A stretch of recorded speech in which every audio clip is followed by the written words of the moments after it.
So guys, you're welcome to the channel. You're highly welcome to the channel. Make sure that you subscribe, share, and like this live. My name is Progress, and a YouTuber from Nigeria. So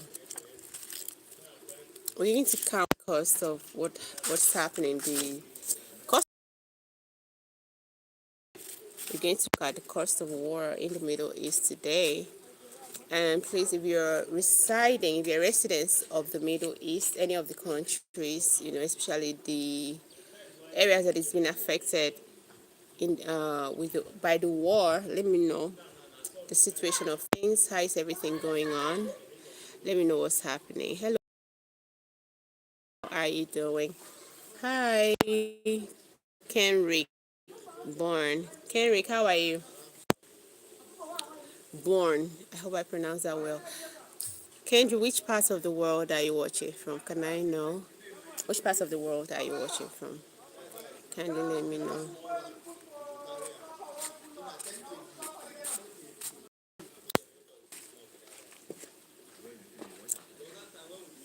So, day before yesterday, so 2 days ago, we talked about, call it the impact of the war in the Middle East. We know what is happening. The United States, rallied around Israel and then they attacked. Okay. Sweetie, I'm watching you from Barbados. Oh, thank you so much. Rihanna's country. It's so good to have you. Thank you for tuning in. Thank you for tuning in. So, how is Barbados today? And what time is it over there? What time is it over there in Barbados?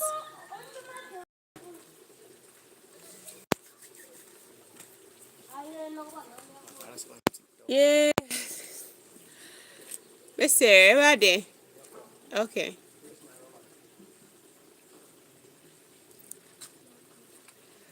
Your voice is very charming. Thank you.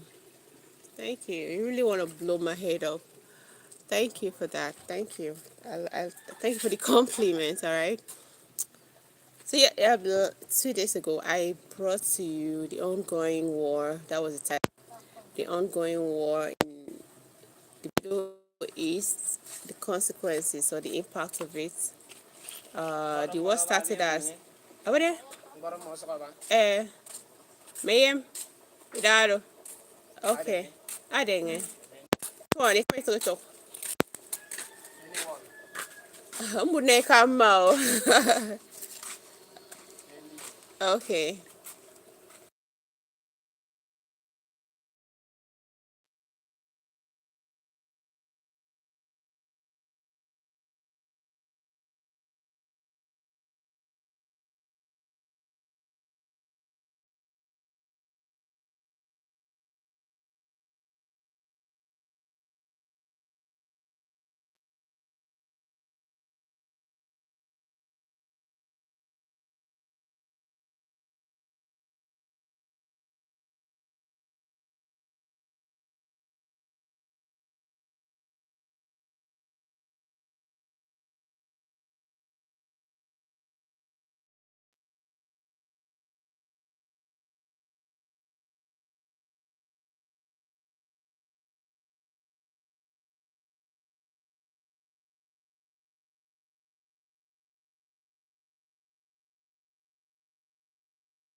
Nama niege that tiger nuts agency excuse me. No boy this thing.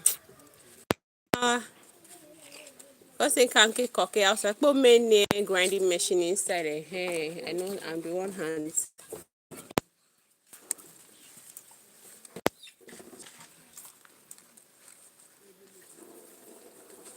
Oh, Kendrick says, where are you located? Okay. I'm located in Africa, Nigeria.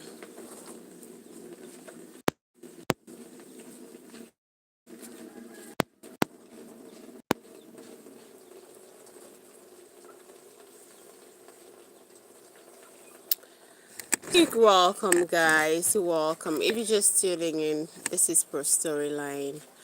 Today, I want to look at the cost of the war that is ongoing in the Middle East. Uh, the cost is really big, like very enormous. The genesis of the war is simply that is the U.S. had perceived that the nuclear program that is being carried out by I don't know.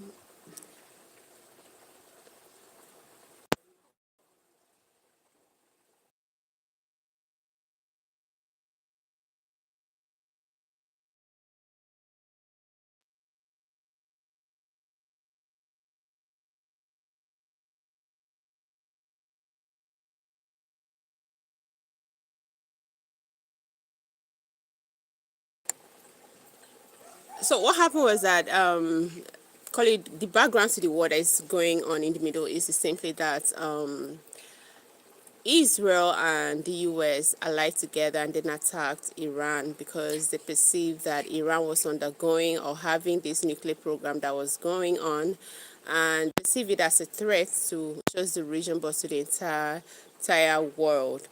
And for them, the aim of the war, like if they enter Iran and then eliminate the leader, that's the supreme leader that was killed during the campaign, the first day, Ayatollah, it will end, the nuclear whatever that is going on in Iran as well, the region will be ended. But it's so unfortunate that after that, probably the US and Israel didn't think very well, like didn't calculate very well because they never thought what is happening. The war is going to be prolonged. Iran is going to retaliate. Iran is going to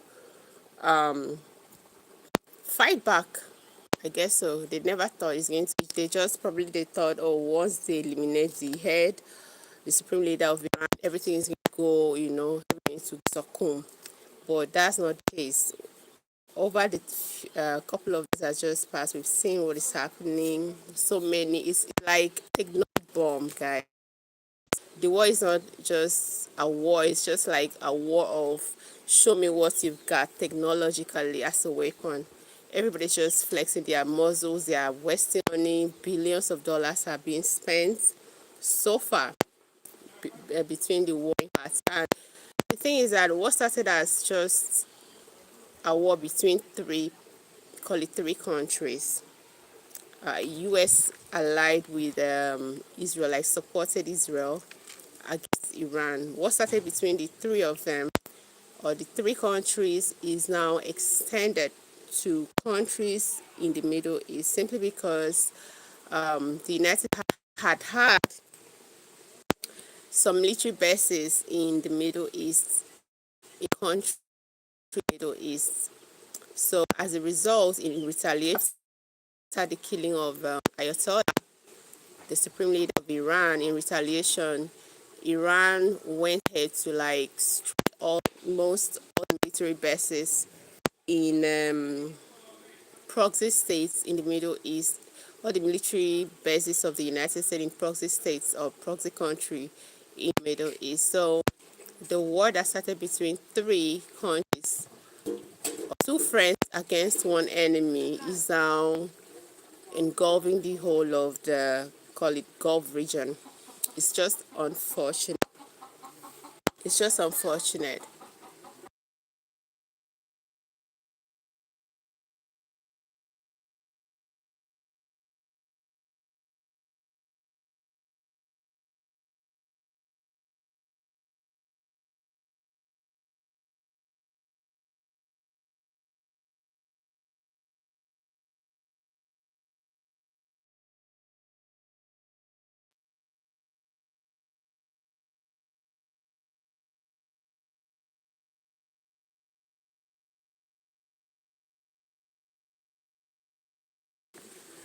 And it really is that what started as, like I said, between three has now engulfed the whole of the region. The Middle East is now on fire. It to me, it's just a miscalculated kind of strike because personally, if I want to do something, take major decision, I'm always considering the positive and the negative. And if I consider the negative aspect, the negative impact of whatever decision I'm going to, and it outweighs the positive, that means there is no need to take that. I have to apply other, ways of resolving whatever I have to resolve. So the cost of the war, let's just talk about it right. Current, like from day one till about now, the United States have spent between 3 to 11 billion dollars already because of the kind of military equipment they're using. That include the military equipment, all the bombs and the ballistic missiles you've seen, the steel bomb, everything is they're very expensive.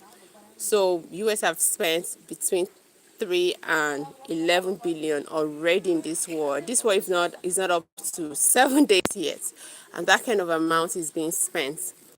That means that means whoever that started it didn't plan it well.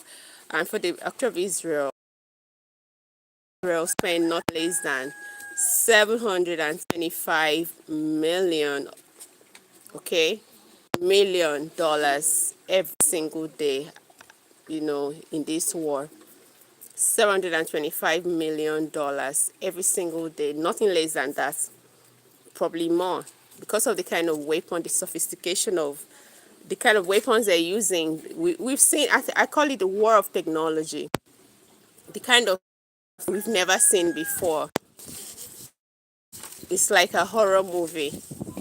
So because of the kind of weapons, $725 million in this war. And let's just assume in a month that is going to run into billions of dollars. So is this what really necessary? Is it really something that should have been? To me, I say no, it shouldn't have been. And for the country of Iran, which is the enemy in this war, Iran so far have spent nothing less than 4 to 5 billion plus damage is done to Iran. Remember, Israel and the United States are the allied forces fighting Iran. So they have really done a whole lot of damage on the soil of Iran and on their military equipment as well. So the cost of Iran's expenditure so far estimatedly is between $4 to 5 billion. They spent it on missiles. We've heard something like hypersonic missiles. I never heard of it before. We've heard of cluster bombs. I didn't hear of something like that because this war is a war of technology. That just everybody's flexing their muscle to show technology when it comes to weapon.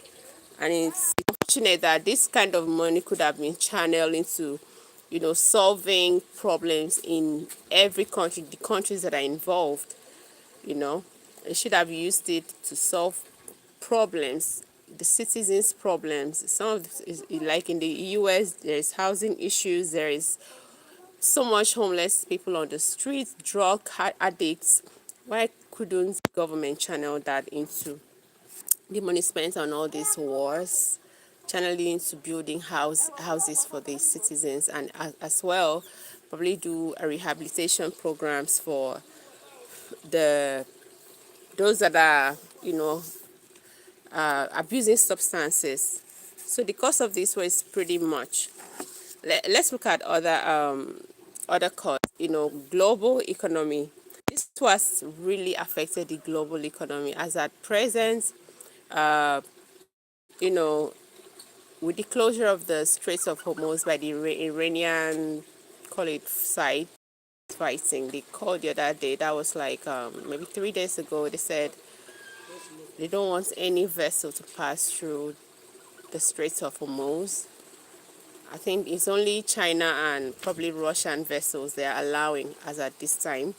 But every other vessel, European, other the European, they did not allowing. And you know what that means, because the Strait of Hormuz, the economy is being run by oil. All right, global economy is being run by crude oil and other, mineral resources. But oil has a very, call it, upper hand when it comes to the economy of the world, because that's where energy is derived from. And so let's look at other costs of this war. Humanitarian crisis. So, definitely during wars, there's always problems. Like we always have humanitarian problems, such as displacement. After people have been displaced, call it when the end of the war comes, they're going to do resettlement. That costs a lot. The is equally expensive, because there's so much total destruction done on residential areas and every other places people are settled, and these people have to like move from where they used to live to somewhere safer. But at the end of the day, they will have to come back.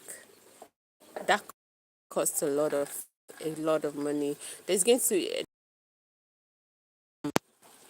over time, as a war will end, people are running out of call it the country of Iran. I've seen a couple of videos of Iranians running out of the country. They're finding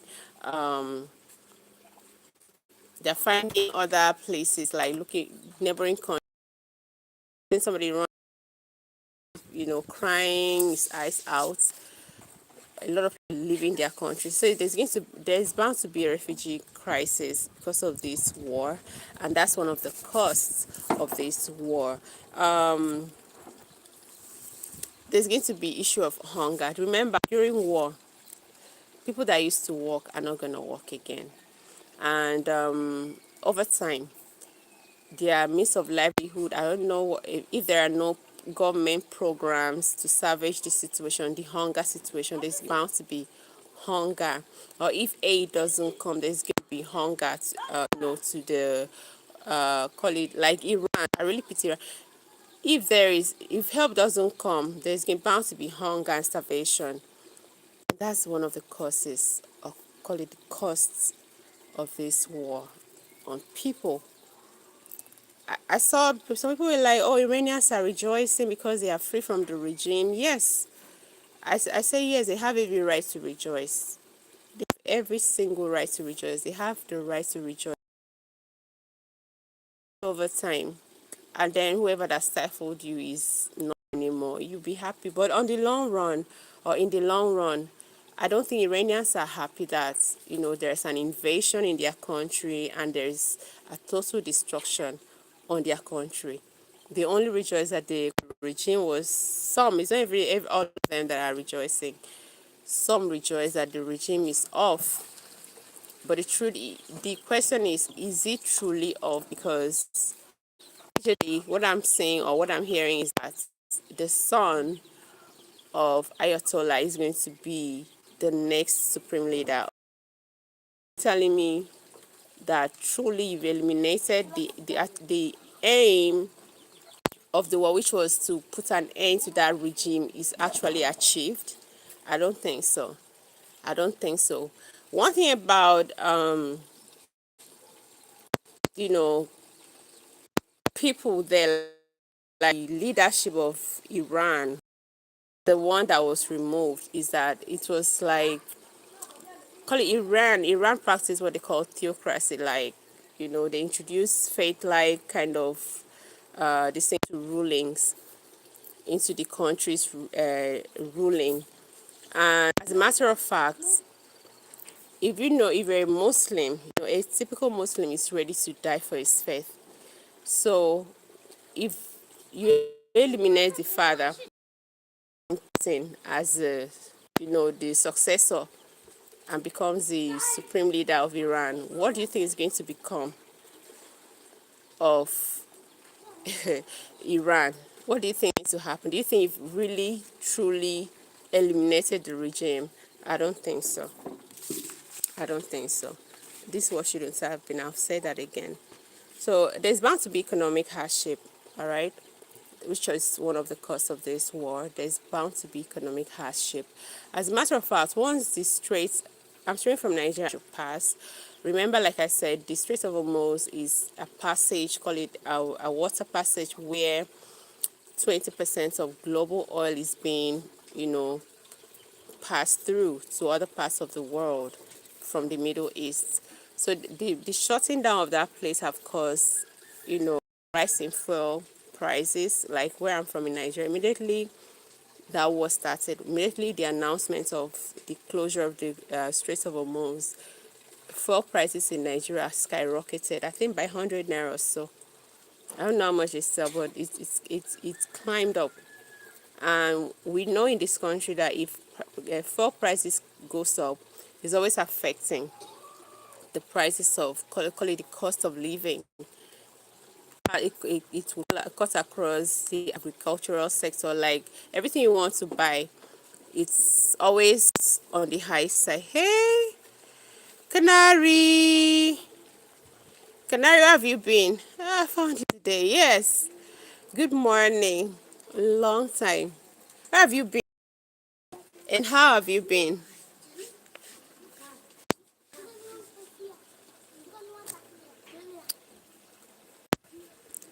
Hey, where have you been and how have you been?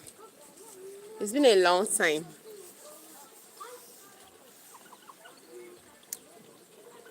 Good morning. Thank God you are here. The last time. I am okay. I'm doing fine, Canary. I'm doing fine.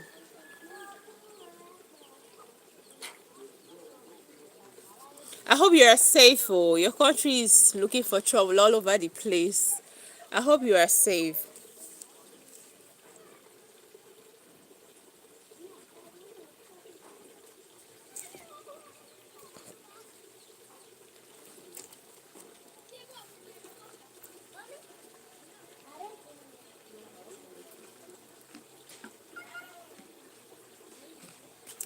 So let me just proceed. I was just counting the cost of this war in the Middle East.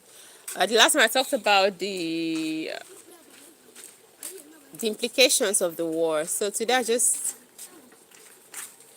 Trump and his friends are. Yes, that's what we're saying. And it's so unfortunate. I don't think he really calculated the whole thing very well. If he knew it's going to be like this, I don't think he would have looked for a better option to resolve whatever that is going on. It's unfortunate, really. It's unfortunate. I thought, I'm just believing that he thought once he eliminates either Iran is going to be weakened, is going to surrender, and then do as they say or as he says. But it's unfortunate. Iran is not backing down.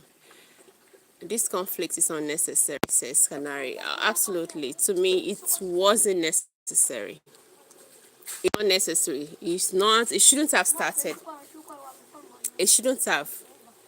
The money spent so far is too much. It shouldn't have. I see that's a war of technology. Everybody's bringing out their best of the best of technologies. At the end of the day, huh, they miscalculated. Yeah, I agree with you, Canary. I agree totally with you.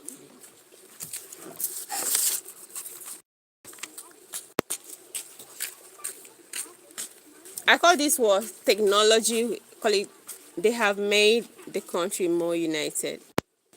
Which of the country? Okay, you mean Iran? They made that country more united. Really? But I thought the Iranians were rejoicing. Some of them were like happy. Oh, thank you, United States, for coming to our help. We've been living like this for the past 47 years, and we've been looking for these days. Some of them were. I saw some people on social media, Iranians, especially those that are call it outside their country, rejoicing. But I don't think they'd be rejoicing anymore with what is happening. I don't think they will be rejoicing. Iranians will be rejoicing anymore. I don't think so. those that were happy, oh, this happened, thank God for the elimination of Ayatollah. I don't think they'd be happy anymore. It's crazy.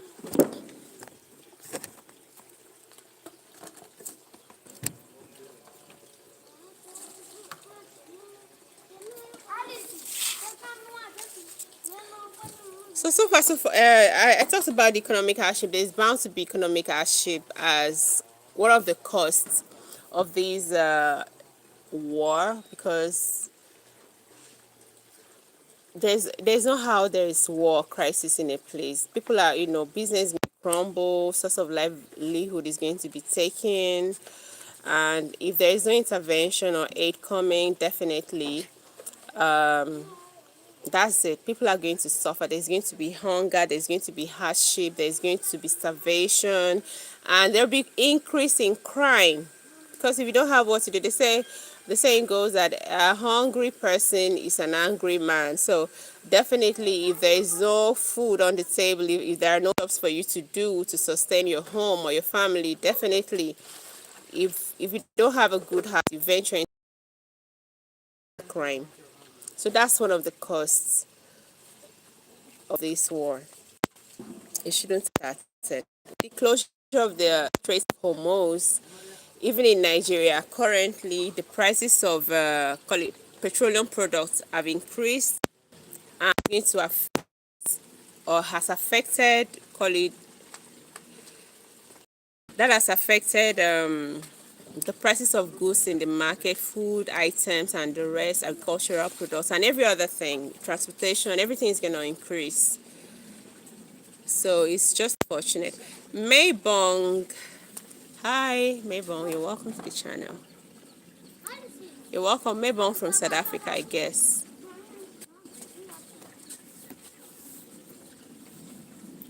You're welcome. So that's it. Economic challenge is going to be a problem. Let's talk about the religious cost of this war. This war, to me, I see that as a religious war. Some people are telling me that it's like a biblical prophecy that is coming to fulfillment.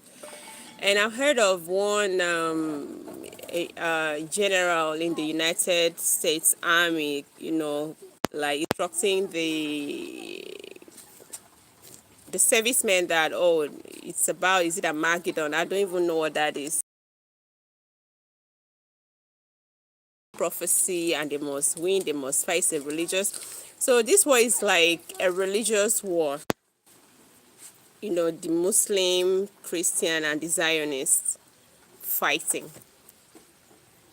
I think we're serving the same God. I do. Seriously. It's just that we have different. That's how I see it. I don't know how you guys see it. At the end of the day, we still see one God, the God of Abraham, Isaac, and Jacob. And I believe the Muslim equally serve the God of, you know.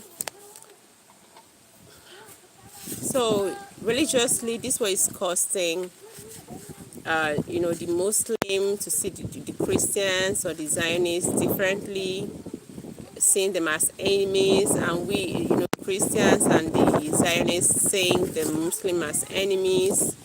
And the truth is that we know how it is when it comes to faith. All right, I think the Muslims are always ready to do whatever it takes. They don't even care, even if they're going to die in the process of doing what they have to do.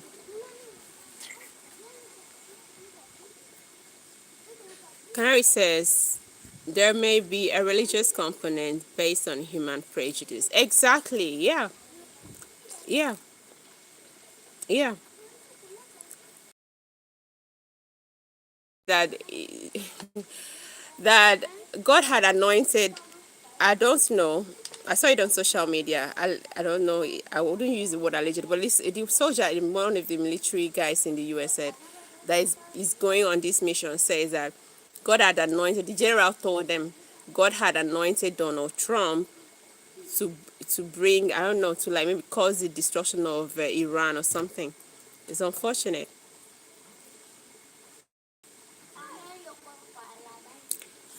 Absolutely. Canary said shows it's not based fact, it's pure fiction. Seriously, I said the other day that without religion, this world would have been better, and very good. Had it been there were no religion, as had it been we have, okay, let me say there are religion, but just show some respect to whatever somebody's into. As far as it doesn't affect your life, if you have respect for, if we have respect for each other, regardless of our differences, definitely the world will be very peaceful. But if you carry religion on your head, you're bound to. What even makes you think what you are worshiping is the real or the true thing?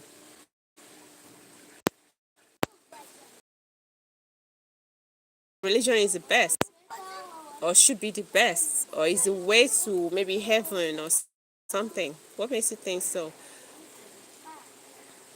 So until we start having respect for each other, whatever, regardless of our differences, then peace will come. But if we don't keep believing, I'm better than this one, my faith is way better than this one, there's going to be war every time. Carrie says people often hide their selfish aims under the cloak of religion. Yeah, they do. They do. They do. So let me just go back to the cost. The cost again. Another cost of this war that is going to come, or that is happening, is that there's bound to be rise in terrorism. Terrorism.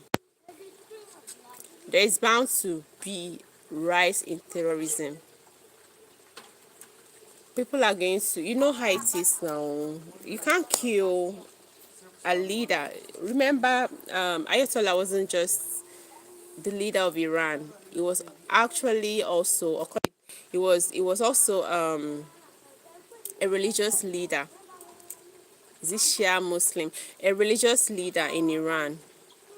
As a matter of fact, somebody said he's the number two, call it like imam in the world when it comes to Shia, is it Shia Islam or Shia Muslim? He's like the number two guy.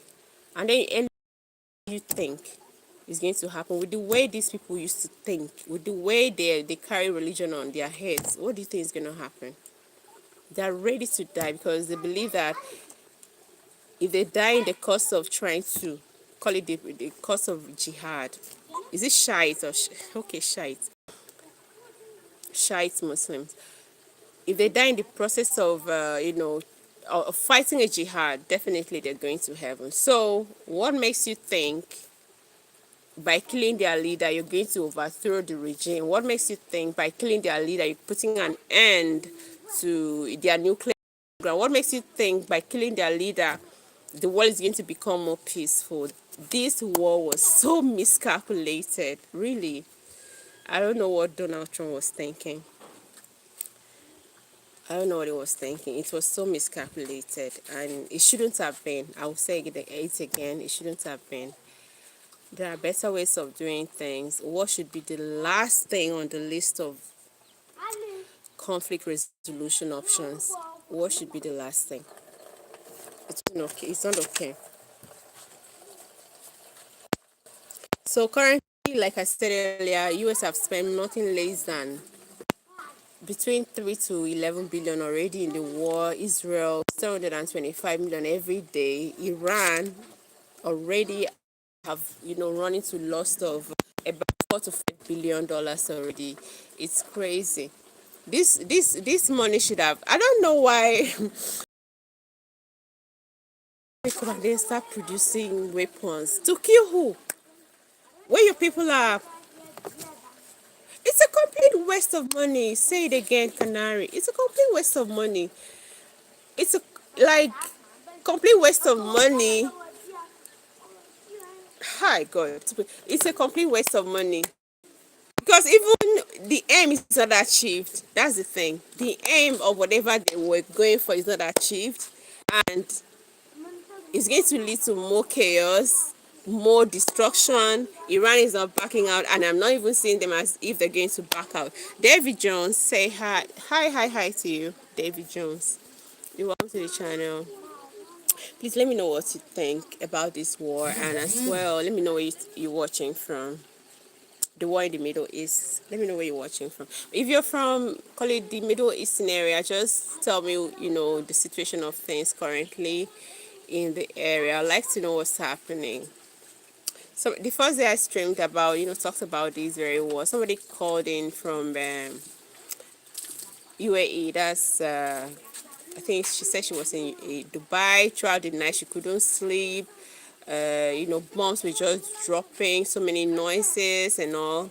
You know, she couldn't sleep. She has never been scared in her life. I said, that's going to be very traumatic for you because it's going to have a very devastating mental problem on you.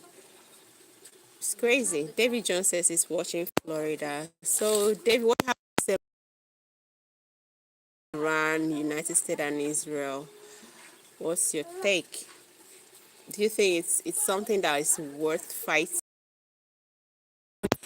I get, but you see, he doesn't even listen to anybody. He doesn't even, most of the territories that he has entered and caused a lot of havoc on, he hasn't gotten what they call congressional consent. Like the Congress have not given him approval to move into any country. And even as at now, he entered Ecuador. The U.S. Army is in Ecuador, and I don't know what is happening there. Like you've not finished this one, you're putting your hand on in another fire. Well, this war doesn't shouldn't have been like it shouldn't have been.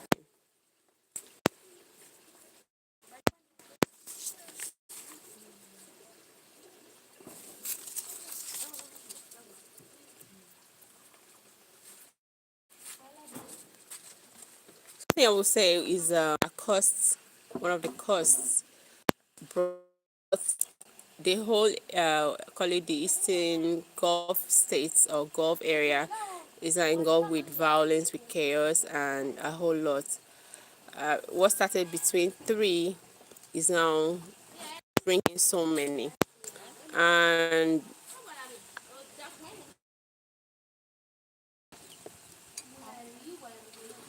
the truth is that if something is not done, if something is not done, Iran is going to become like, I don't know, a very big enemy among its brothers.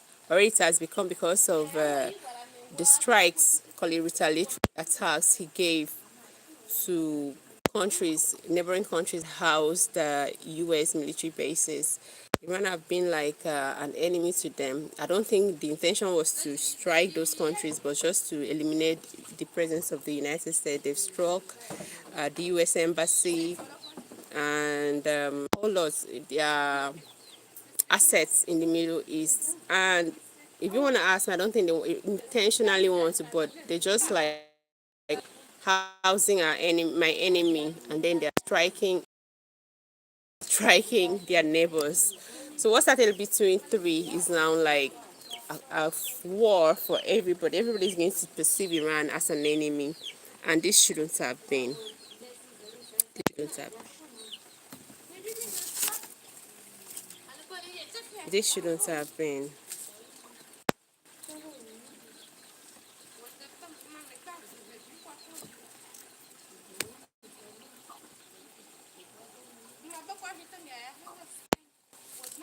David Jones, if you're still there, let me know what you think about the war.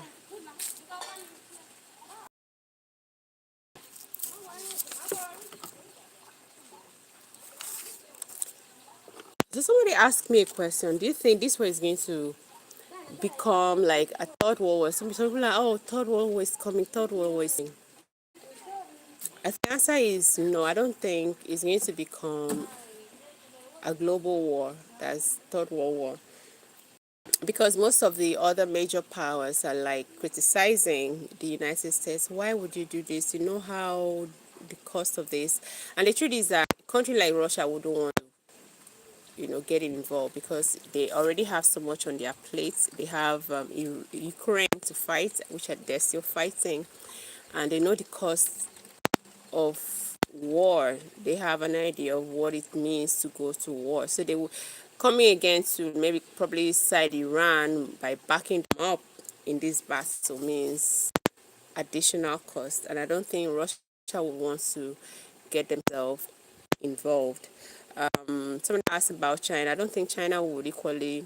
All the world powers don't want to, you know, they know everybody should know the cost of war. It doesn't profit anything, so they don't want to come in and get themselves involved, other than giving advisory statements and probably criticizing the parties involved. You shouldn't have done this. You should have taken better options other than this, because they know the implications of war.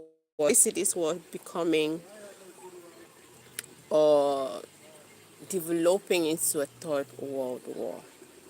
I don't think so, because the other world powers knows what's up. They know the implications. Nobody wants to spend, like they have so many things to do domestically in their countries. So that's just it.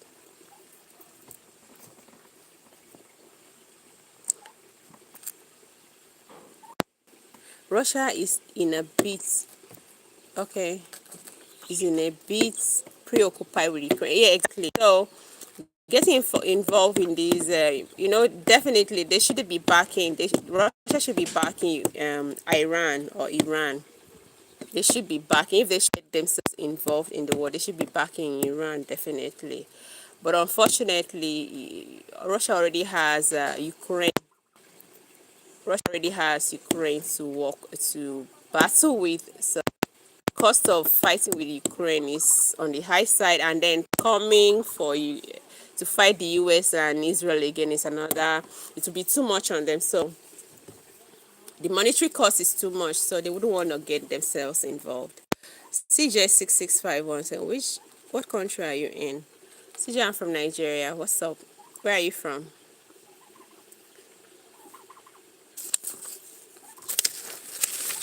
CJ, where are you from? With China, it may give them opportunity to refocus on Taiwan while Trump is distracted. Please, we shouldn't we shouldn't what make it all over the place again. Polarize the war. It's enough. It's already costing so much. Even involved in the war, it's affecting us.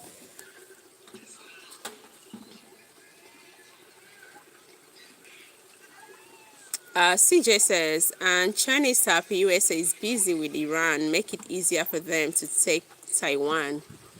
Are they making any move? I don't know about China with Taiwan. Are they making any move? Okay, CJ says, I'm in Australia. All right, you're welcome. Welcome to the channel. You're welcome, CJ.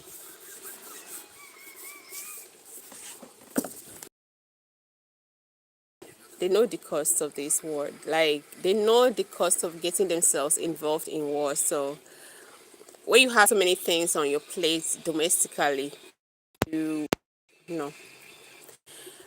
One thing I want to say is that the US have really kind of exposed themselves militarily to their enemies. Before now, you own your weapons. You don't know my capability, the capability of my weapons. My opponent doesn't know the capability of my weapons. And now I got into a fight with someone, all right, and an enemy, and then I started using my weapons. So the other onlookers are like, oh, this is what you've got. All right, I'll go and reinforce whatever I have made already to be more devastating once it's used. So in a way, I feel the United States have really exposed themselves to, call it Russia, North Korea, China, their military capabilities. They really exposed that in a way to other world powers. So other world powers will know, okay, so bomb from the US can only do this. Let us make a bomb that can be more advanced, more destructive than what they've already used and what they've already made. So that's just my own kind of observation. So in all, what I'm saying is that war, I said before, war profits nothing. War should be the last thing on the list when it comes to conflict resolution. If any country finds another as a threat, there are always ways to get about it. There's diplomat. You just get about it diplomatically. Let war be the last thing because of the you call it, because of the innocent people that'll be suffering. Because even the leaders that called for this war, I don't think any of their children are in the theater fighting. None of them. But innocent people are being lured, are being commanded into the theater to fight for their country, or you must fight, kill you, and that's the end. So what should be the last thing? The effect of war is very, very devastating. It's not a good thing. People are going to lose loved ones. People are going to be displaced. People are going to become refugees, even in their country and even elsewhere. People are going to lose their source of livelihood. Hunger is become the order of the day. War is not a good thing. It should be the last thing on the list of conflict resolution mechanisms. That's all I have to say. It profits nothing. What profits nothing. So, Canary, where have you been? Let's talk about it before I go. I just want to do one needs to go. What's going on with you? Where have you been? Very busy.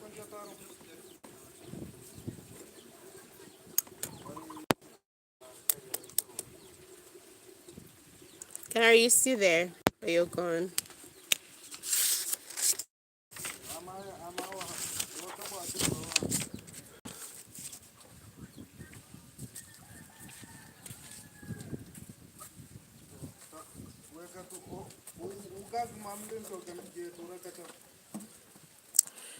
Oh, you haven't seen me online for a while. Yes, it's true. Sometimes I'm like, even when I'm out, on duty, I don't really have time to come up. So that's why I don't come up every time.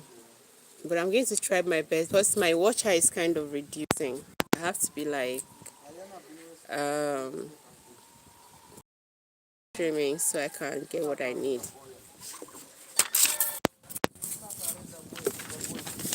Hi, New York. Hi, New York.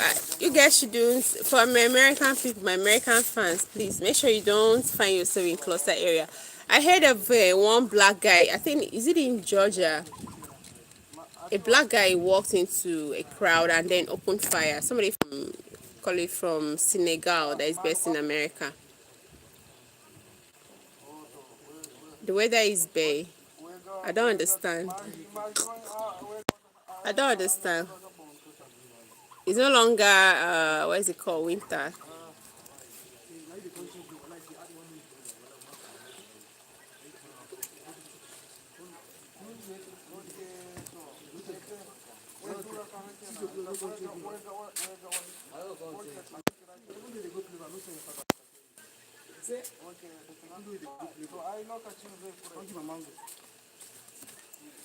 The weather is bay. Explain. Is it sunny now? Are you guys in summertime?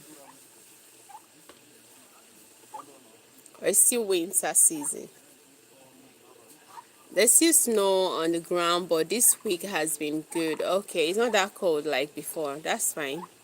Here is very hot. Over here it's pretty, pretty, pretty, extremely hot. You see, as I'm closing my eyes because of the heat of the sun and it's very sunny outside. That's why my eyes like this. Ah, it's pretty hot over here. Please make sure you stay safe, guys. Canary, especially, you make sure you stay very safe like this.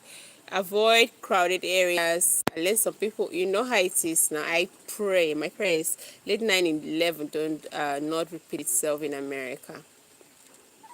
They really have to be security, overly security conscious. Do you live in? Yes, I live in a farm. CJ, I live on a farm. Thank you. You want to see my turkeys?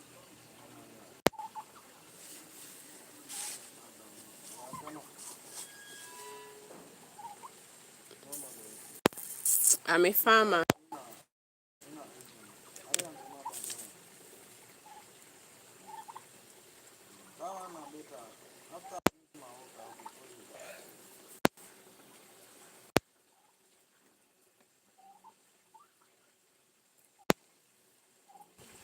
Do I have water? Yes, of course I do. Do you like? Do I have water well? No, we don't have water well. We have tap water. Like there's one thing, what they call here borehole. Like water from the ground and then water ever. We fetch. Yes, we fetch from there. So that's and it's a very clean and good water to drink.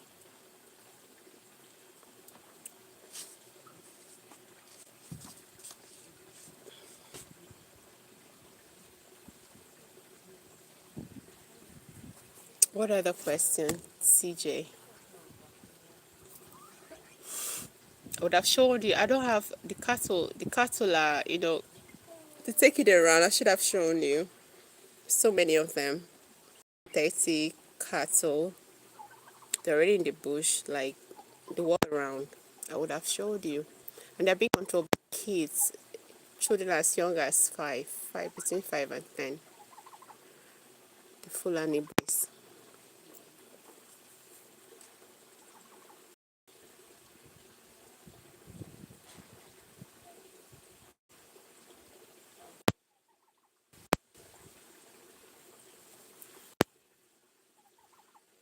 CJ, please make sure you subscribe before you go. Subscribe before you're going. Subscribe to the channel. Give this life a like. Nobody did.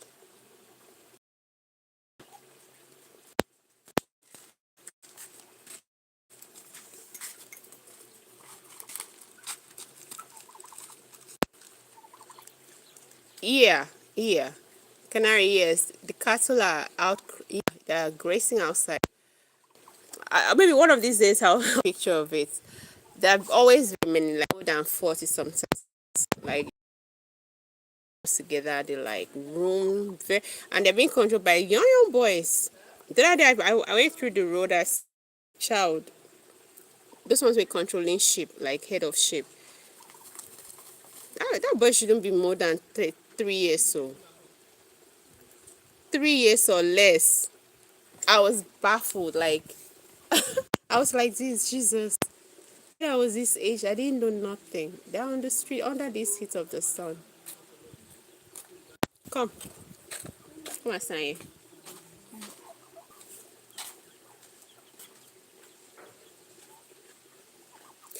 CJ says, hope you don't get offended by questions. No, I don't.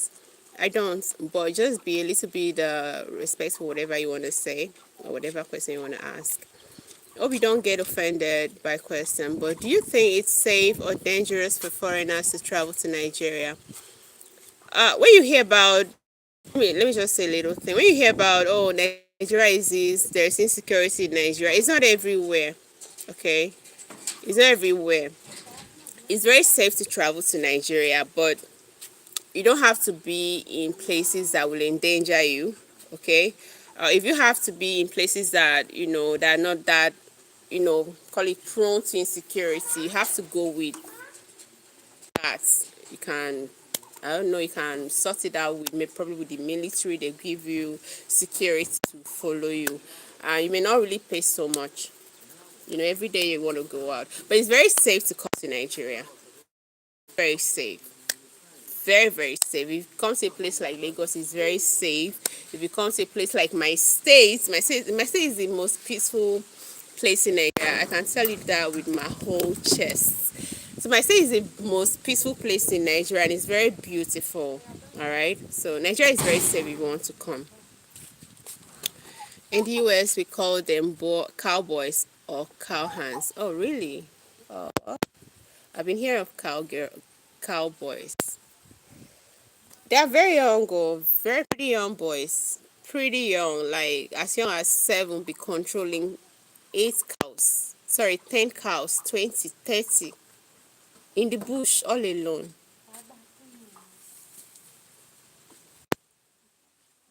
So the boy I just showed you is one of those boys that control the cows. And they'll be in the bush from morning as early as 6. They are off. They'll take the cattle to different places in the bush, wherever there is green grass to feed on.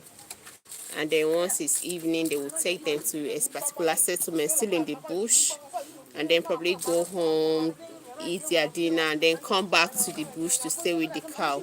I showed you the picture the other time. So that early in the morning, the female cows will be milked. You know, they milk it manually. It's not with machine. They use their hands to milk it. And then there's this thing they use that milk for. They call it nunu. Cow, they'll go cook it and then process it into nunu. It's a very beautiful, beautiful, I would like to call it beverage. I love it. But it's been a while I've not taken that milk, cow milk. Jay, are you still there with us? If you want to come to Nigeria, please feel free. If you need a tour guide, I don't mind being a tour guide to you. So you can always come to Nigeria if you want to.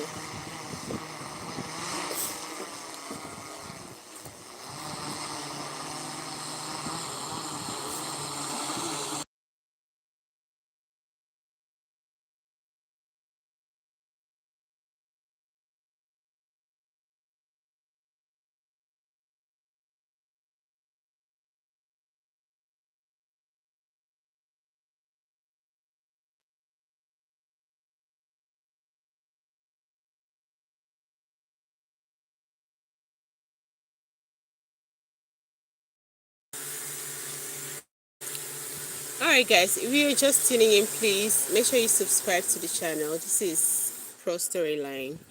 My name is Pro, streaming from Nigeria. I was talking about the cost of the war that is going on in the Middle East. Alright, so I've named a couple of, costs, monetary and non-monetary costs. The war itself, to me, shouldn't have taken place because the aim is not achieved. The aim of the war is not achieved. So it shouldn't have been. It's a miscalculated war. They didn't plan it well. I don't know how they're going to end it. I pray it ends. My prayer goes to every person that is from that area.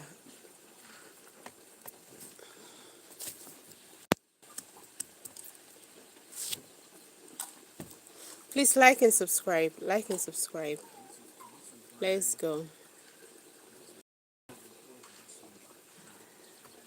Canary, you told me about your farm. You told me about your farm. Your farm where you spent your Christmas. Is it? Do people have cow? Like, do you have cow?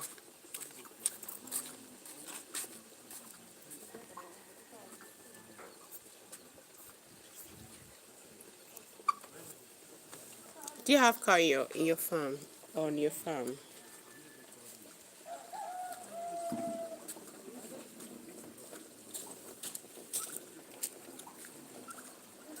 Okay, dairy cows. How many?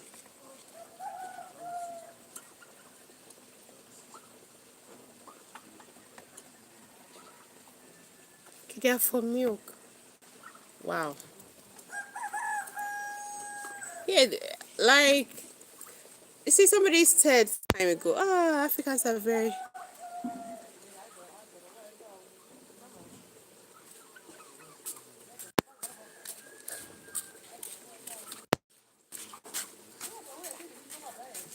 Okay, CJ says I plan to go to Nigeria. Just my favorite streamer to there, and they said people were telling them not to go, and it's dangerous, but they went anyways, and nothing bad happened. That's the truth. Now I told you, it's very safe. Like most of the call it terrorism thing that is going on, it's always on inside the bush and interior villages. So what's your plan, or what's your whatever? You don't have any business such places. You're just gonna visit the interesting parts of the town or country, not interior villages, or go to meet or kidnappers or whatever. those people will say inside the bush forest. We don't have any business there. So Nigeria is very safe. Northern, south, east, eastern part of Nigeria, and even the west is very safe to visit. It's very, very safe. Most of the things you see on social media or media houses, most of them are just fabrications, lies. They're not true about this country. If I were to go to any African country, it would be Zimbabwe. I like the culture. Fine, fine. Probably you've not really seen the culture of Nigeria. Like Nigeria has different ethnic, over 250 ethnic groups, and these ethnic groups comes with their various call it culture. So you've not really experienced it. So if I really experienced, probably would have added Nigeria to your list. Kerry says they stay in the barn and are attached to milking machines. When they go out, they go to the fields to. Wow, I've been seeing it. I've been watching this Dr. Paul. See how they do it. I say You never what, CJ? Please come to Nigeria. If you want, come to Nigeria, you enjoy it. Come to Nigeria and see things for yourself. So I wanted to say something. People said, I've been here and people be like, oh, Africans are very poor. They don't have this, they don't have that, da, da, da, da. I want to say something. You see, where Canary, I've showed you where these people live. I've been to Uganda and showed you a picture of where they live, the Fulanis, they live. Thatch houses. In a thatch house and own like 100 cows. Somebody could live in a thatch house and own like 50 cows. You don't know how much a cow costs. A cow costs nothing less than $1,000. And for somebody to live in a thatch house and own like 50 cows, how much is that? 50,000. So is that person poor? And you find this person very deep down in the bush, living all alone, isolated, just him and his. The Africans are not poor. CJ says, I never known anybody from Nigeria, but there are many people from Zimbabwe, and they are lovely people. I'm not adventurous traveler. Okay, that's fine. That's fine. Nigerians are very wonderful people. Seriously. As a matter of fact, sometimes it pisses me off that Nigerians will love foreigners more than their own people. You present, like for instance, when you go to the bank now, and then there's one long queue, all black people, all Nigerians, and then there come this white guy, all right, to the counter, probably leaving everybody. He's not on the line. We just go to the counter to the bank person, probably tell her, oh, I want to. You see, they will shift. They will put those Nigerians on hold and then attend to this stranger. And that thing pisses me off. It makes me angry.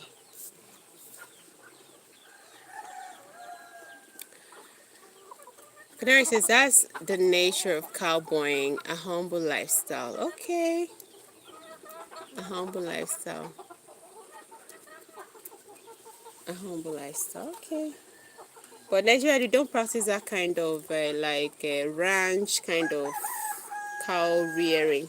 They don't do that. They do movement. People can move from here. Like they can travel 3 months carrying their cows from one place to the other.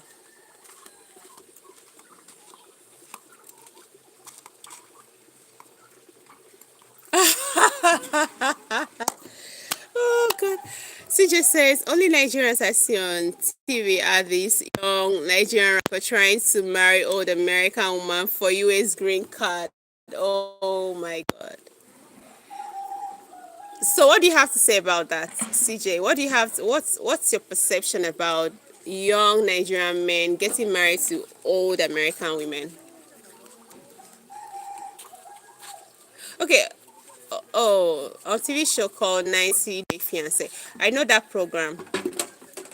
It's some like I don't know.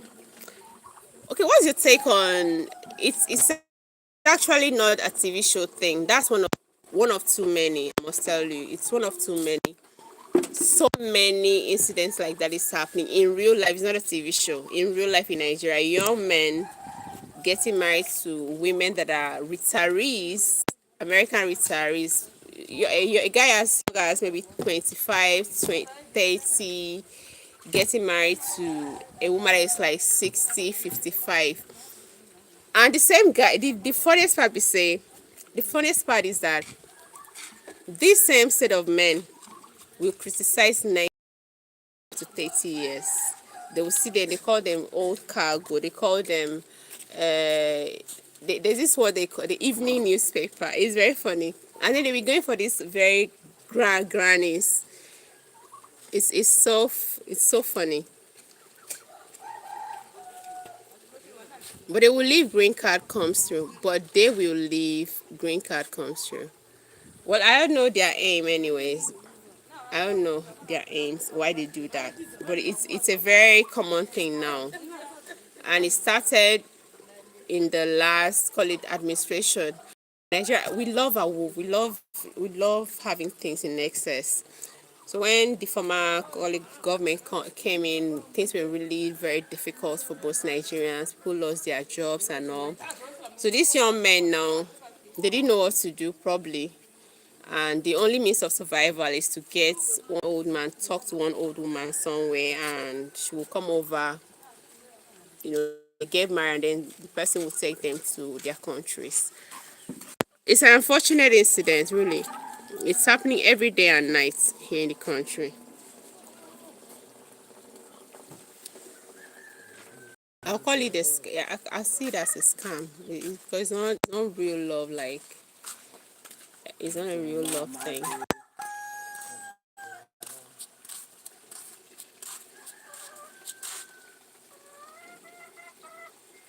So, CJ, do you think those kind of relationship is based on love or it's just a deception? That younger women, it's a big industry in Gambia. Yeah, I learned even the Gambian government had to intervene, like put an end to it. It was that bad. But I don't know about Nigerian government. Everybody's busy with their election. They don't even give a crap about what's going on. But we can't even blame these boys. Most of them graduate and then no job. If you can't give them job and then they're looking for help outside and the help comes, you can't stop them. You can't stop them. But the truth is that most of those kind of relationship is not based on, call it natural love, like the normal love. It's based on what I can get, benefits.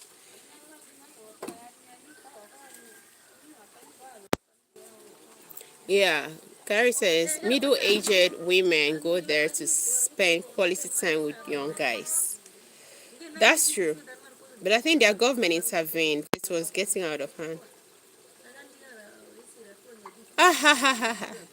CJ says, I would marry older woman, but I'm very old myself. Oh. Hey. Well,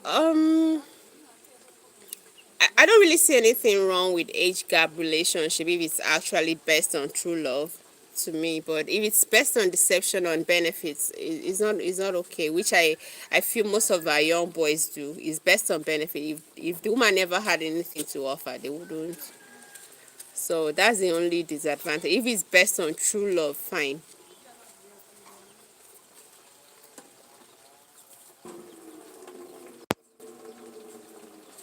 Karen says, although many of the guys end up heartbroken, the guys or the women, are you sure about that, Canary? The guys end up heartbroken. How? That's why I like Nigerian guys are very smart too. Breaking Nigerian man's heart for where you can't break a Nigerian man. The Gambian government is trying hard to deal with the issue. Yeah, very aware. I'm very, very aware of that. I let the government try to like,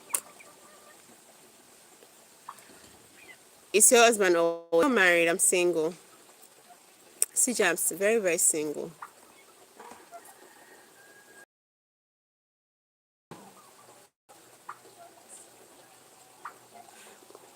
If I prefer, well, if that's if it's a question like what I would want, I would love him to be like older than me.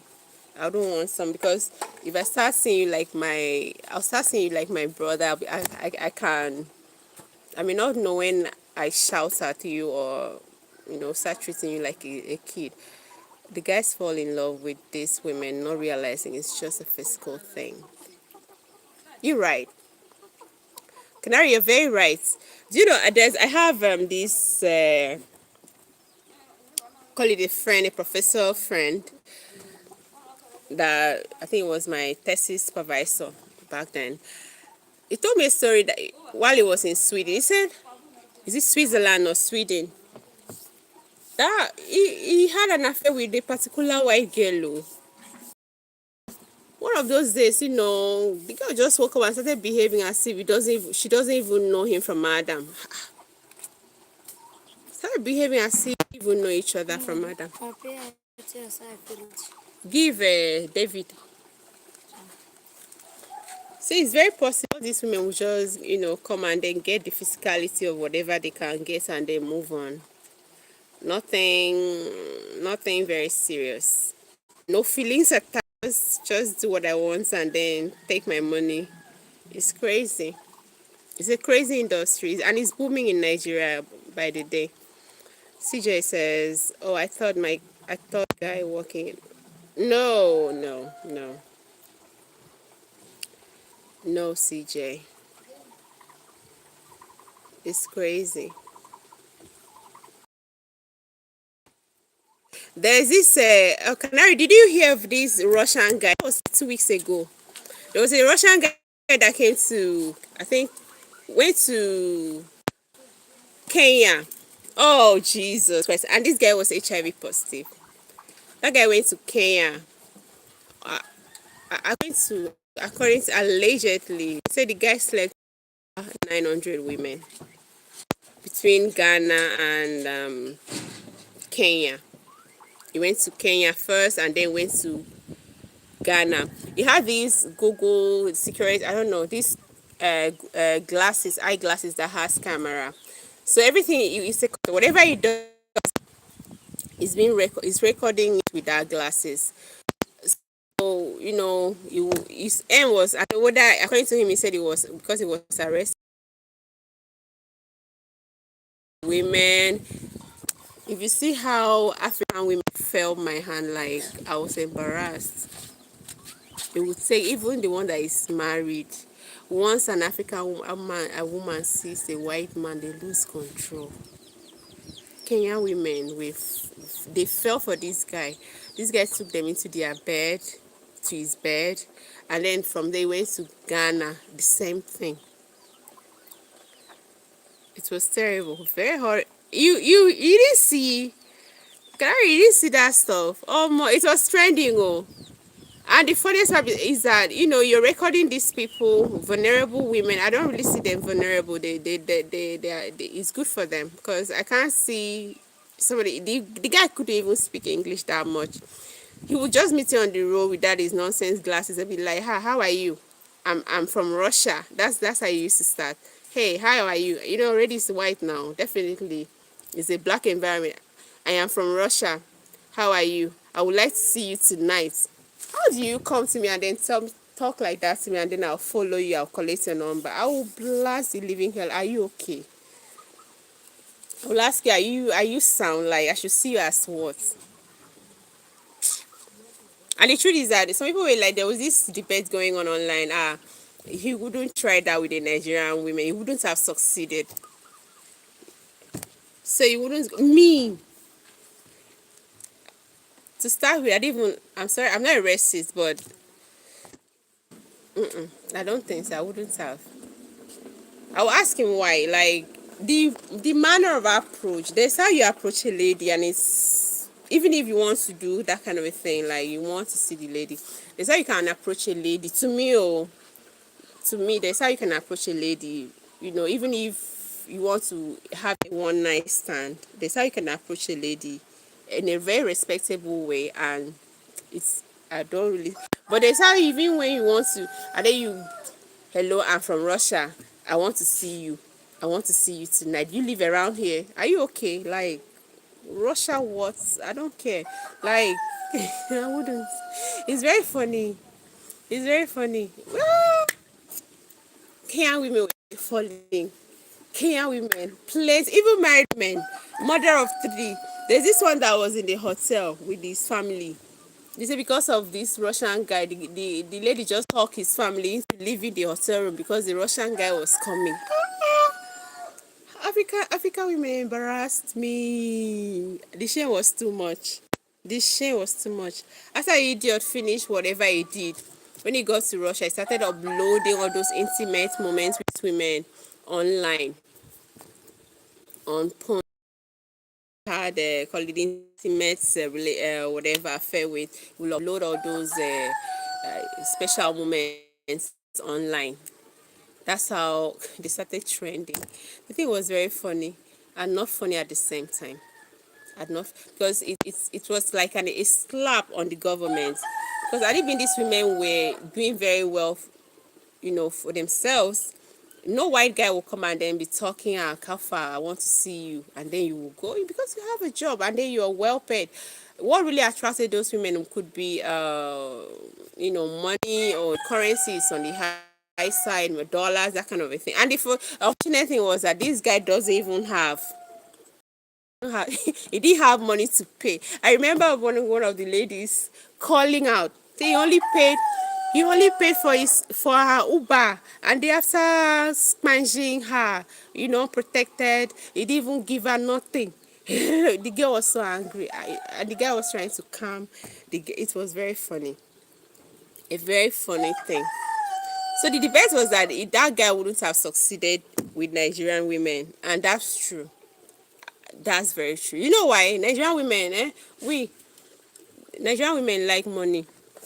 So by the time you come, hey, hello, I'm from Russia. I would like to see you in the evening. Do you live around here? A Nigerian woman that is into that kind of lifestyle will not say no. Will say okay, no problem. It's not going to get enticed by your white skin. When she comes there, she's going to, okay, how far? I know what you do. I know what you want. So how much are you paying for it? And she's not going to bring down herself low. She can say $1,000, and you don't have $1,000, so you can't even see her. She can't warm your bed. So Nigerian, I didn't mean that he tried it in Nigeria, he wouldn't have succeeded. I was so embarrassed for some Kenyan women and some Ghanaians. They fucked up, they messed up. They really trended.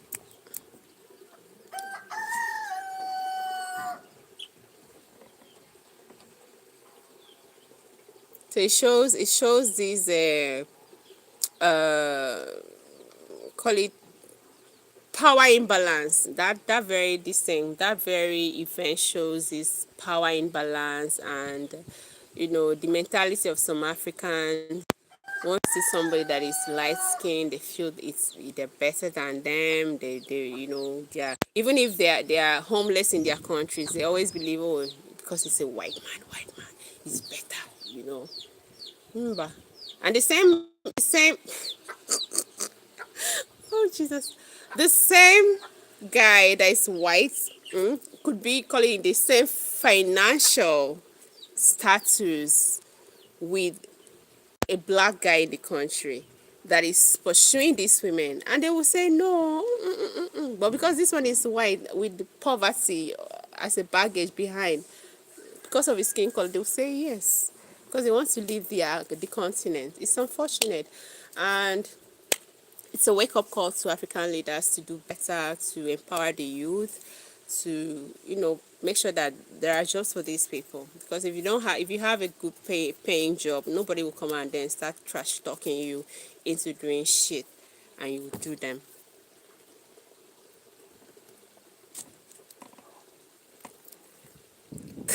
Canary, you didn't hear. I'm not even getting your vibe today. Oh. You didn't hear about anything. You didn't hear about this story I'm telling you. Or you didn't see it trend.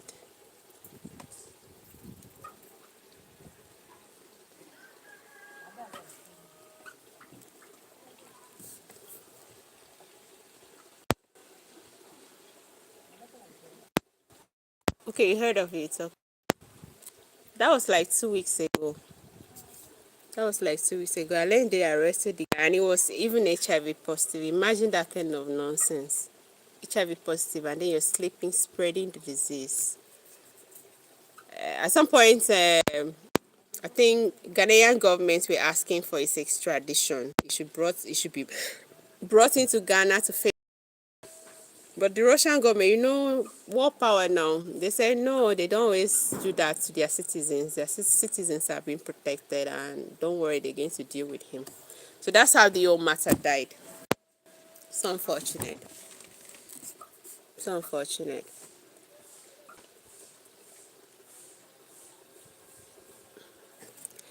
Canary says it reminded me of the guy in Equatorial. What was that his name again? I remember that guy. What was that his name? Oh God. That one did that one did the same, almost the same thing. That one did it almost the same because it's still, but the yeah, I remember the guy. I've forgotten his name. Oh yeah, Egonga, something from Equatorial Guinea. I remember him. Uh, uh, Luis. This is Javia Luis. Hi, you're welcome to the show. Where you watching from, Luis? Please like the live. Please like the live and subscribe to the.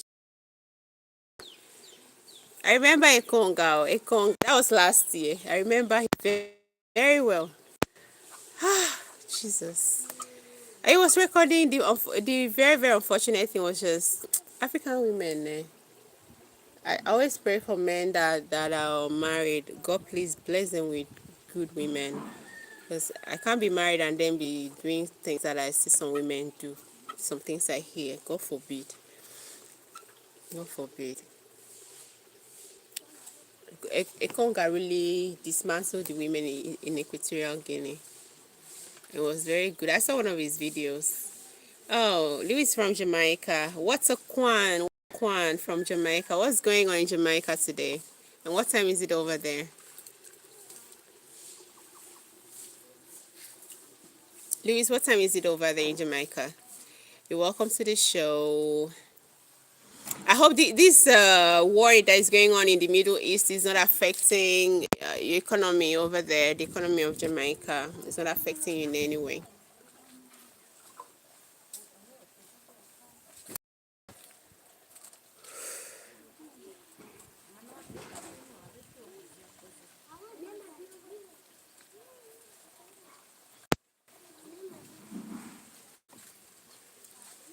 Ekonga.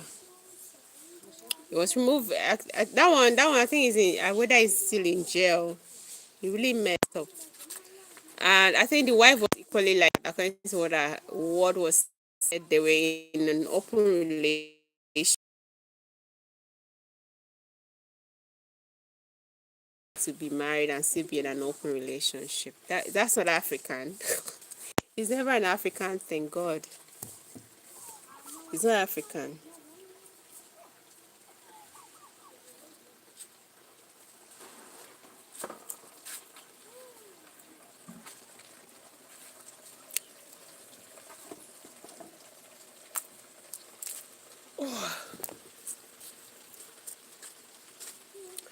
Guys, please subscribe if you're tuning in. This is Pro Storyline. My name is Progress, and I'm streaming from Nigeria. Earlier on, I was talking. We always progress from different topics to another, from another one topic to the other. Earlier on, I was talking about the cost of the war that is ongoing between Iran, Israel, and the U.S.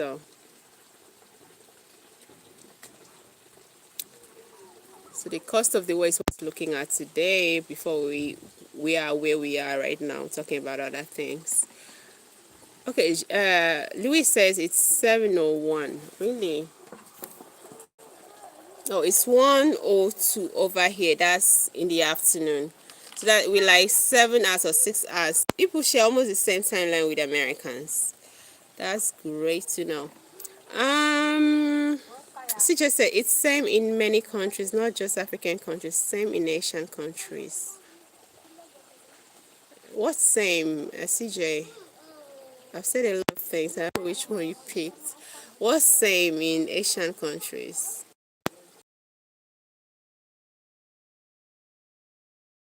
Thank you for the like, guys.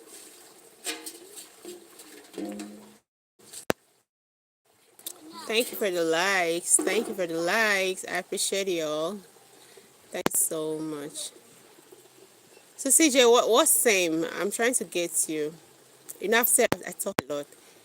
I really said so many things. I don't know which one you picked. So what's same in Asia, in Africa, and many other places?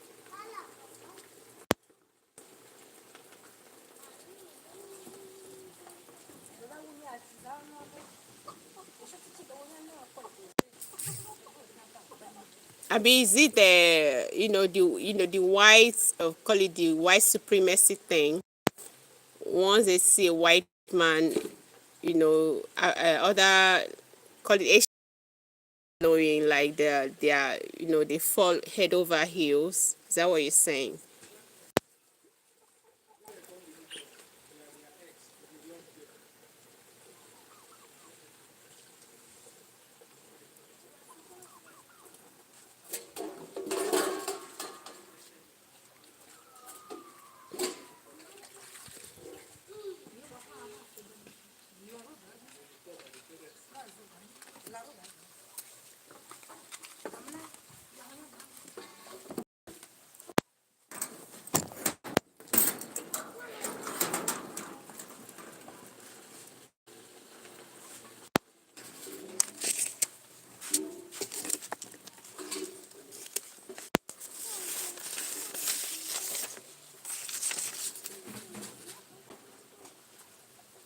Oh, really?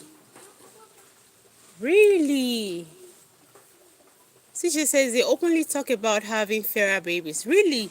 But Asian people are kind of, I know their skin is, people like from Japan, they have this beautiful skin, like beautiful ageless skin, glass skin. That's what they say. So why should they even feel they should have fairer skins? Why should they even feel like that? That's crazy. I never felt that way, but I know the lighter the skin anyway. Let's be real. When it's not really light per se, like brown chocolate skin, they're beautiful skin, but dark skin and bright dark. We still have like my mom had. My mom is very black, like very dark, but she has this shiny black skin and very beautiful.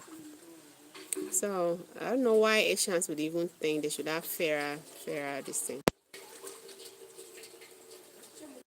I know that in India, when it comes to, I've heard complaints like that when it comes to the Bollywood thing, like when they're going for movie, what they call it, maybe scouting for actors, they always prefer the light skinned actors. What do you call that stuff again? It's just entering my head and I'm going out. Auditioning. When they go for auditioning for movies in India, they say most times they prefer the lighter skinned Indians. That's crazy. It's just unfortunate, really, because there's nothing a darker skinned person or a lighter skinned person would do that a skinned person or a darker skinned person would do. But I think most Asians they have beautiful skin, ageless skin. It's not like the real white. Once they top 50, they start having wrinkles. I don't know why Asians would even want to have fairer skin. It's and over here in Africa, because of this issue of having fairer, then bleach. My God, so many people bleach their skin like just to be fairer, whiter, attractive. I don't know. You see somebody as dark as I am, and then you will start using cream. It's not to tone you to make you white. And at the end of the day, your knuckles will be black. Your, all these joint areas will be black. black, and sometimes you be smelling. It's crazy. Some of them be smelling. Before that, they used to like light skin kind of people. And normally it's just black. I didn't used to like light skin guys. I didn't used to. I know of so many Nigerian sisters that don't really fancy whites like that. So many. They don't really care about whites like that. Right, that's sick. That's sick, man.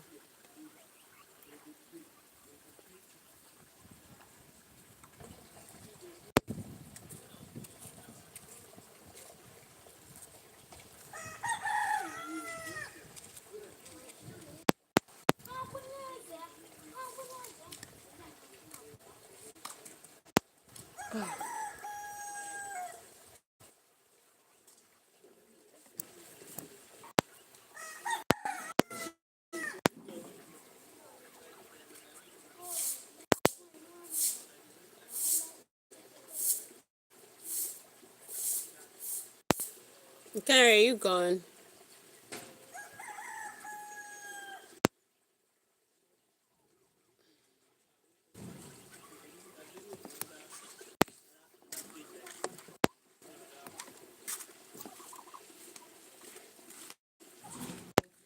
So in the next call it 90 minutes, I'll be going off, guys.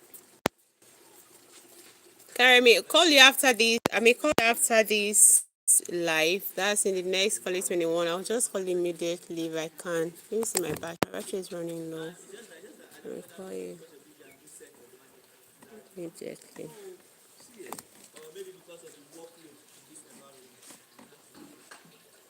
As I'm going to call you saying hi. I'll call you. I'll call you after this. What profit leaders in charge? Okay, one needs to understand the mechanism by which it happens. You have a point. It profit them. They know exactly what they're going for. But I don't think if they had known, okay, America and Israel had known, Iran is not gonna back. I don't think they would have gotten into this war. They would have looked for another way, or probably they would have waited for the right time to strike. So this very war to me, I don't see any winner. I don't see any loser. Everybody is a victim.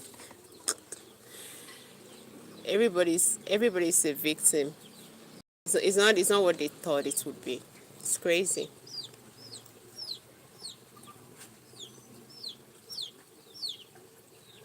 See that you're a victim by wasting your money, a victim by losing your call it infrastructure and all your people. This all those kind of the nemesis that comes, or the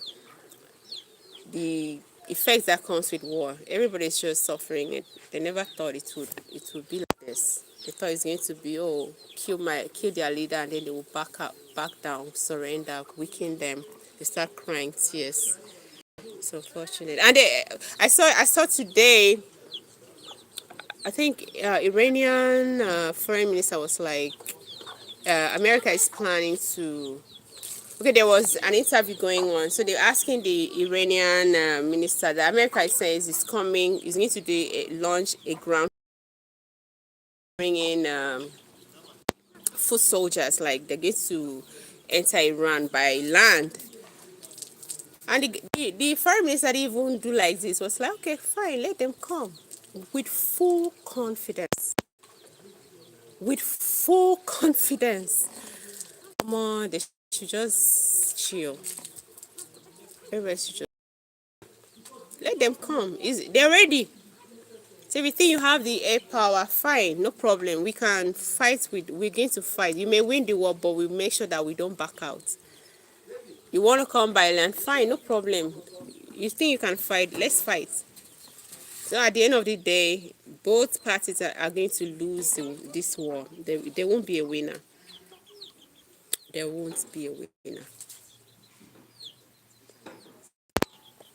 and whatever aim that was targeted is not going to be achieved. Already it's been lost. You know, you thought, oh, by eliminating Ayatollah, oh, fine, everybody is going to go to their, their tents. You know, you're going to take control of whatever you can take control of, but they're fighting back. So the first aim is not achieved. And how are you going to end it? It's not going to the end. Obviously, from the look of things, to me, I don't think the war is going to end based on call it the United States and probably Israel terms. It's not going to end on by their own terms.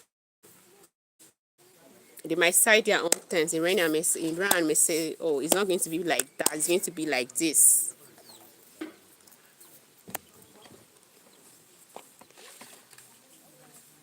CJ says Iran is for the largest oil reserves in the world. Russia and China accessing it and Americans excluded. It's all about American companies accessing that oil and paying politicians to make it happen. I will agree with you. I will agree with you. Okay, you are looking at it from the wrong angle. Okay. But I'll agree with this very this thing you just gave me, this very I just made. I agree with you because of what happened in Venezuela. After taking out Maduro, it was like, okay, America is going to run the economy, run everything in, and then take over. I agree with you. It's true. It's true. I agree. I agree. The interest is oil. It's not even to liberate the people of Iran from what we call the stronghold of Islamic rule. It's not even that. So the people that even rejoice, I don't think they'll be rejoicing anymore. Really, I don't think they will be rejoicing anymore. It's bigger than what they thought. By now, they should understand the interests of the United States in Iran. Fits. And I pray they don't come to my country again. No, we're not fighting war. South is very peaceful. Southern Nigeria is very peaceful. It's only some. It's not even all the northern states. Just full of them. That there's one attack once in a while. Not even every place. So it's not about right or wrong. It's about the money, and it's not the first time they have done the same thing before. Do you agree with me that this war, because some people are saying, or some people have this opinion that the war is like a shift of attention from the release of that Epstein files documents. It's just a shift. The war is like a shifting from it's shifting the attention of people from that Epstein file release. Do you believe that it is what it is, or what people are saying? CJ. And Canary, do you think it's a distraction from the Epstein file release? I don't know if you're still there.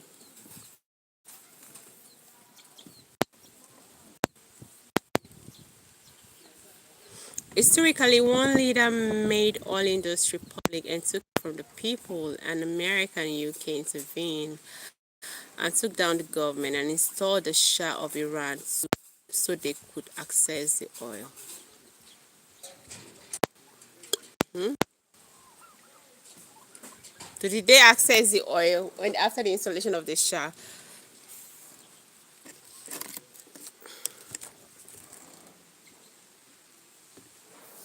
CJ, did they have access to the oil in Iran after the installation of the Shah?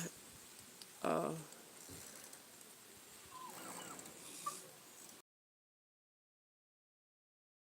okay.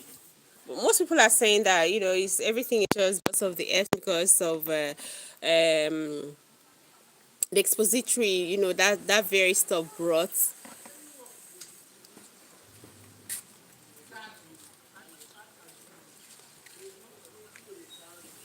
Oh, okay. Canary says here, but about to navigate. Let me squeeze in a quick power nap before. Okay, Canary, thank you for always tuning in. Thank you. Sleep well. Rest very well.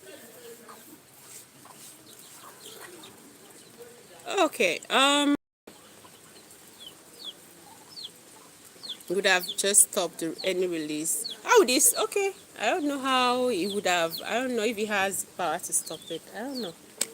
But that's just what people have been saying. Oh, Trump is trying to distract us from the Epstein file release. They don't want us to see. You know, they don't want us to talk about it anymore. But let it be what it is. At the end of the day, war is not a good thing. War should be used by world leaders, the powerful leaders of the as the last thing when it comes to conflict resolution, because war brings a lot of disadvantage. It brings a lot of problems, much more problems than it was before.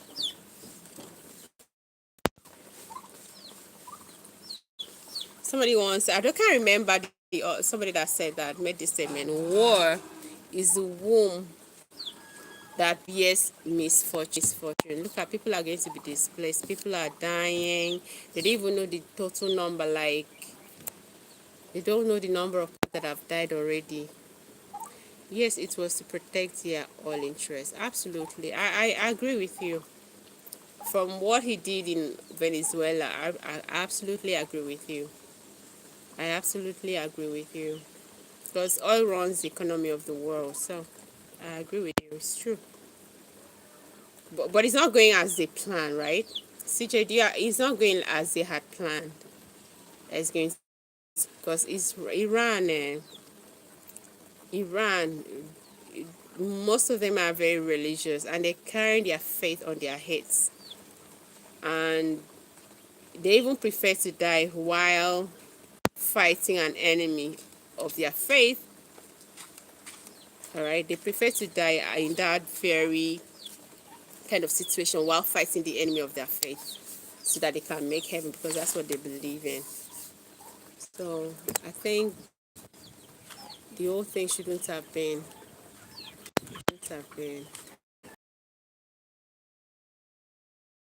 and the war is miscalculated.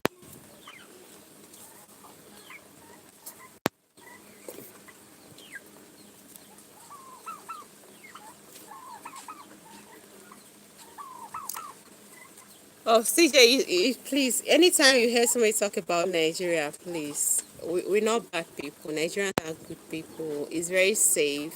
I'll say it again. I've always been saying this. If you want to come to Nigeria, come. Don't. Good afternoon, sir. Don't feel any type of way about coming here. You'll be protected. But make sure that whoever you're contacting before coming, make sure you contact the right people. All right?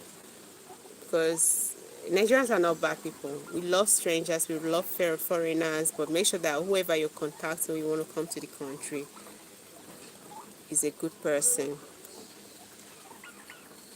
Just like we have bad people in other countries, we equally have bad people in Nigeria. But make sure when you want to come to Nigeria, make contact with the real people and then come enjoy yourself and then go back.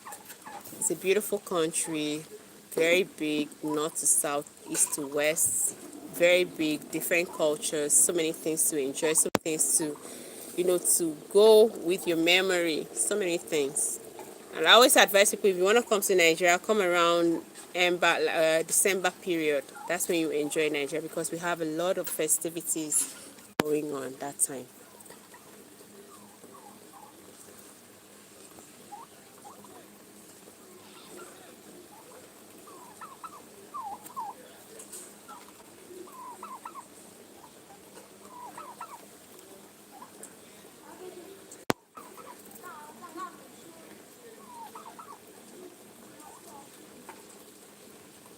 I don't understand. Say, come to Nigeria, just leave your Google glasses at home.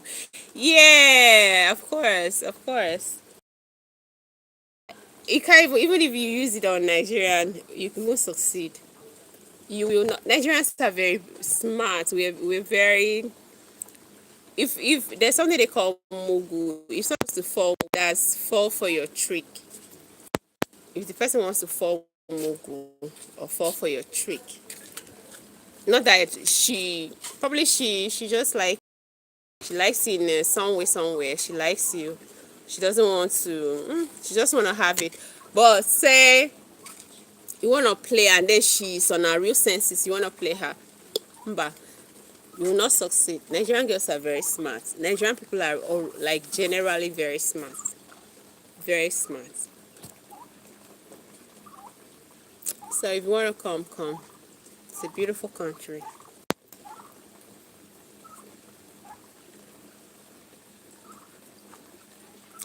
CJ, thank you so much, guys. Thank you so much for tuning in.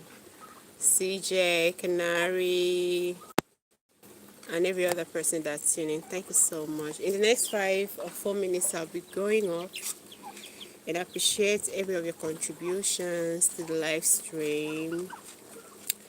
If you find yourself in, call it Congress, your country's Congresses, make sure that you always promote peace. Make sure that you always promote dialogue, negotiation when it comes to conflict resolution. War shouldn't be what you should. I see that as a bully tool, a tool to bully people. It doesn't make sense. At the end of the day, you might just say, okay, I have all the power, I have this, I have that, I have all the weapons, but you never know who you're going to bully, the capability of who you're going to bully. You might go there and then the person will embarrass you, like, what is happening? It's not what you expected. So let's say no to war. Let's allow respect, love, our consciences. That's God speaking in our heart. Let it control us. Let's respect each other. Let's love each other, regardless of our differences. Let's just be like that. That way, we'll make this world a very peaceful, a very enjoyable place to stay. Just do your own quota and then go. There's nothing to fight for. We came here with nothing, and absolutely with nothing we will leave. What did you study? I studied international relations. I studied history and international relations, and then proceeded to study peace and conflict resolution.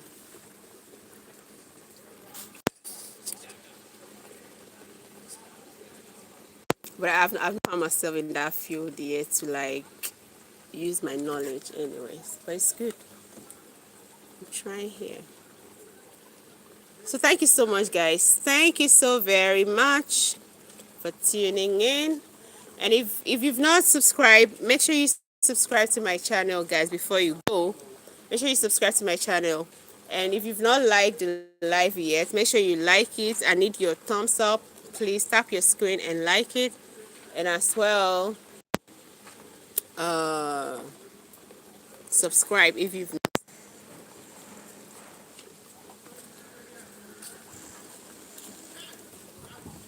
Well, get mango. Okay, ma. Are you serious? Abuja, let me go sing for me. Yeah, that's okay.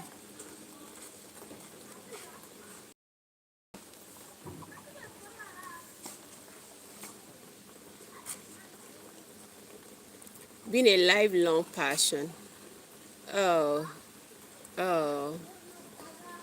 For you or for me? CJ, is it for you or for me?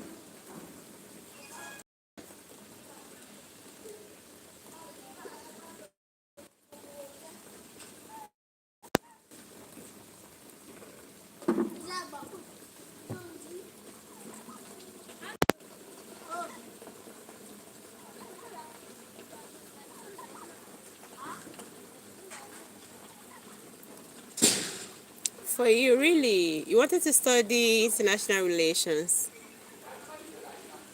What stopped you?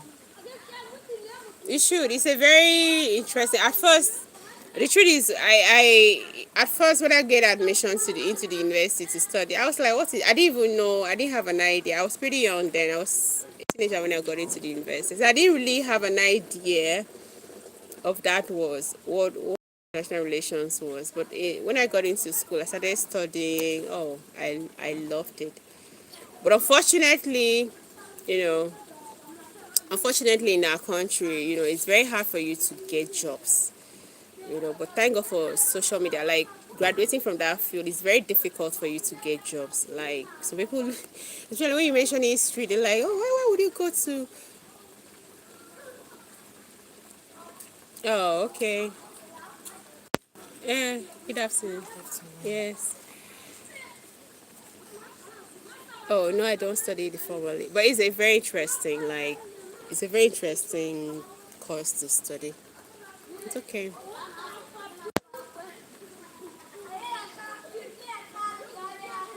So guys, I have to go now. CJ, I'm very very happy having you. I hope you tune in next time. Every other person that's tuning, thank you so very much. I have to go right now. I have to go now. We've been here for like 2 hours, and it was for 2 hours stream. Let's look at what we'll talk about again next time. All right. Take care. Bye bye. CJ, take care, and then enjoy yourself today.